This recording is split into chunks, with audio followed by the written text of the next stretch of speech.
Welcome to lesson 2 of module 1. Today we are talking about branding, specifically brand positioning. Now, a lot of people think of branding as the aesthetics and visual aspects of a business, and that is just a small element of an overall brand strategy. And actually, in my opinion, while aesthetics and the visual aspects are important, don't get me wrong, what is actually more important and is too often overlooked is actually the more intangible aspects like your brand positioning, your messaging, and the way that your business is actually being perceived in the market. We have to remember that our brand actually lives in the mind of our audience. And so what that means is while we can do things to influence the way that our audience sees our business or sees our brand, it's actually a game of influencing perception. That is really what brand positioning comes down to. And the point of it is actually to bring our business and our brand closer together with our audience in a way that makes sense. So in this lesson, we're going to go over what branding is as a whole. I'm going to explain a little bit more about the difference between the tangible and intangible aspects of a brand. And we're also going to develop your own help statement, which will really help you gain more clarity in terms of exactly how you want to be positioned in the marketplace. So when we talk about your brand actually living in the mind of your audience, being a game of actually influencing perceptions, what I mean is that your brand isn't what you say it is, your brand is what they say it is, and that being your audience. So I've created this diagram here. I'm a very, very bad illustrator, but what we have here, if you can see that, I might just bring it forward a little bit. This is an iceberg. And this iceberg represents your business. So when we are creating a brand, we need to look at the tangible and intangible aspects of your business. So at the top here, this is your tangible. So these are the things that they can see. So examples of tangible aspects of your brand are your logo, your colors, fonts, and things like your name or slogan. Things like that people can specifically see, hear, or touch.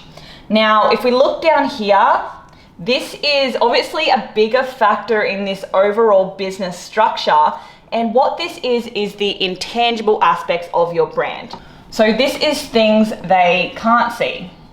So examples of intangible aspects of a brand strategy are your vision, your mission, your values, your positioning, your personality, and your promises. So these are the things that are going to influence the perception of your business on a deeper level when compared to the more aesthetic aspects or tangible aspects. So in today's lesson, we are really going to dive into positioning, personality, and promises. We're going to be developing your own brand positioning statement, which is going to help with overall clarity within your business, both internally and externally. It's going to help position your business in the minds of your audience in a way that you have more control over, rather than leaving it all up to them and maybe not having much direction with it. And then in a later lesson, we're going to dive more into vision, mission, and values. And then we're going to create goals and strategies around those specific aspects as well. Now, you won't find in this course that we're going through any visual aspects of branding. That is a whole other ball game. But the thing is that you really need these things down. You really need to be clear in terms of the intangible aspects before you can go and create a tangible brand strategy. Because these things will be a guiding light for everything that you do in your business. And when you know these things, you can then match your logo, colors, and fonts based on the way that you want to position your brand, the type of personality it has, the promises that you're making, and the type of person you actually want to connect with. So I'm going to put a diagram in the material section of your lesson here so you can actually access this and see it closer up. But now let's move more into actual brand positioning so we can start to develop your own brand positioning statement and really get clear on these aspects of your business. So brand positioning really is everything when it comes to creating a perception of your business in the market to your audience. And the reason that is because this is when we get really clear on exactly what solutions and value we are providing based on the pain points, problems, goals, and desires of our ideal client and our target market. Once we are clear on that, which we're going to use the data that we went through in our previous lesson when we were creating our ideal customer avatar, we're then going to develop our own statement, which will tell our audience and tell ourselves exactly what value we are putting out there. And so by now we know that branding and brand positioning comes down to so much more than just your logo, name, colors, and fonts. And we also know that ultimately we don't have 100% control over how our brand and our business will be perceived by our market.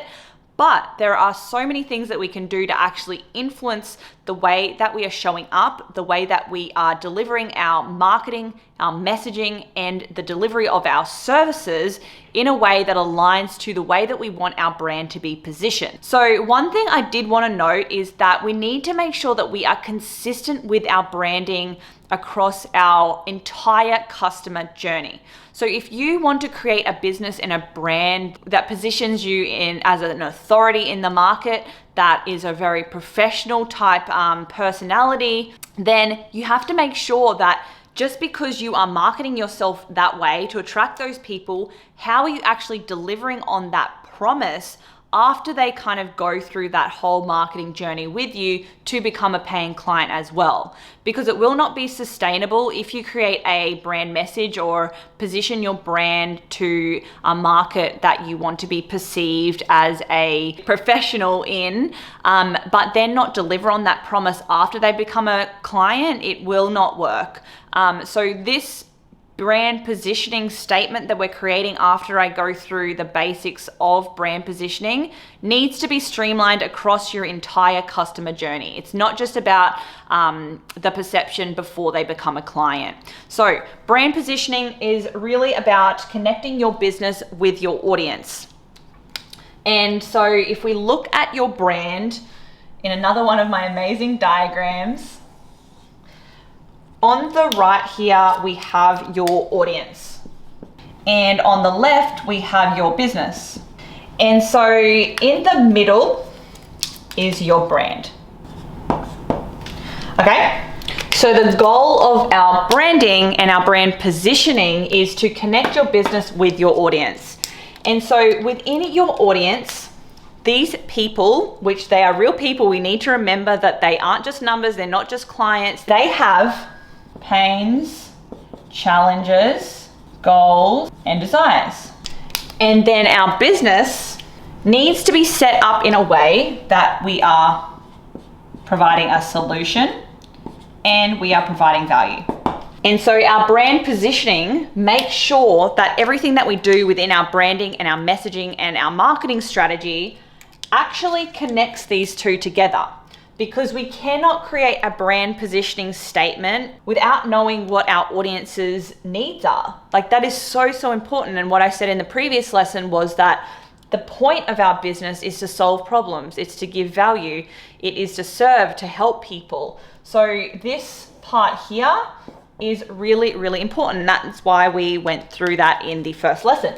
The goal of brand positioning is to connect our business with our audience. So there's a couple of things that we need to revisit and get clear on in order to create that brand positioning statement. Number one is who. Who is our target market? Number two is what is their pain points? Number three is what are their goals? Number four is what is holding them back. So who are they? What is our target market? What are their pain points? So what are they struggling with? What are their goals? And what is holding them back? We need to know that to create our brand positioning statement. So we can actually go through this together now, and you can either list out at the same time or use the brand positioning statement worksheet that you can find in your materials section. And we can say target market. So who are they? What are their pain points? What are their goals? And what's holding them back? So what's their roadblocks? So if we use an example and say that target market is health coaches and their pain points are that they're stuck in one-to-one services. Stuck in one-to-one services. Their goals are to make more money, but their roadblock is that they don't have enough time. So our statement actually puts all of these things together, and this is going to be consistent across your entire marketing strategy, all the way up to the way you're creating awareness, attracting clients, converting clients with the value that you're providing, and actually the delivery of your service as well, like I just mentioned. And this statement is, I help market who pain point achieve goal without roadblock. So I help market, which is health coaches, who pain point. So really getting into the problems that they're facing. So we're connecting with the right people, achieve goal without roadblock. So this would be, I help health coaches who are stuck in one-to-one services achieve or make more money without spending more time. That is our brand positioning statement. So like I said, that is going to be consistent across all of your marketing, all of your messaging. So I want you to go away now and create your own brand positioning statement. I want you to have it on your desktop of your computer, near your desk. I want to see it on your Instagram. I want to see it across your website. Everything. This is everything when it comes to positioning your brand and attracting the right people into your business, because this is what business is all about. It's about knowing who you're serving, finding a solution to problems, helping people achieve their goals, and actually removing those roadblocks that they're experiencing within their business or within their lives. So go ahead and make your brand positioning statement here. Let me know what it is as well. I would love to hear from you and actually see and hear what your brand positioning statement has been developed into.